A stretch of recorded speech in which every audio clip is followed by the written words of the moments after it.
The large banks just got busted rigging interest rates and foreign currencies by the Justice Department, and in the process, they caught felonies. But nobody's going to jail. No rap sheets, no walk down the hall to HR after the background check came back 2 weeks after you started your new job. Come on, dog. You know we can't hire no former criminals.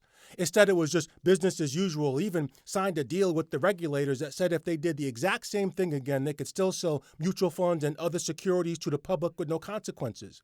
We're so hooked on ESPN and reality TV shows that nobody knows we got pimped by a system built on us not knowing how they did it when it's simple.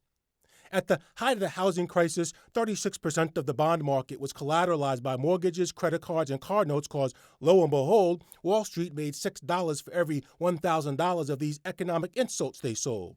Crack cocaine replaced by home equity loans. The cash, the cars, the clothes, all the bullshit Biggie said was all a brother knows, and yo, it was calculated. Think about the taxes they collected, the economic growth stories during political campaigns, and small business success fairy tales they created. Who stops this gravy train? No, it was easy money, slinging product around the clock to first generation, out the projects, out the trailer parks, flossing about how big their house got, didn't notice the numbers man was about to pull the rug out without notice, and the value of the bonds backed by all that debt depreciated.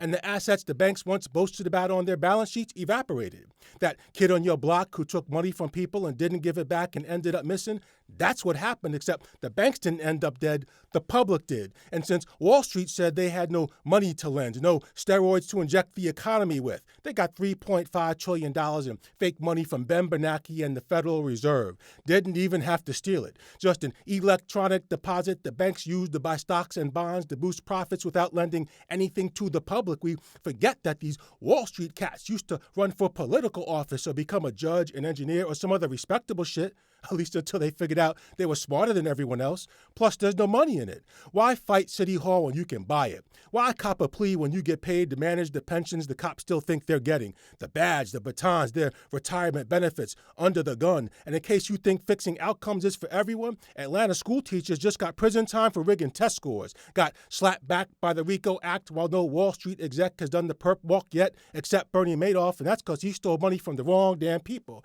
This is simple. The more you think about it, the less complicated it gets. The more the white collar fades, the less sexy the shades of gray when you've been played, because these days S&P 500 companies take 95% of the profits they make to buy their own stock back. Increase demand, reduce supply, artificially inflate the stock price, and got the nerve to call it a bull market. And what I just described is nothing new. Nobody invented another wheel. It's a Ponzi scheme.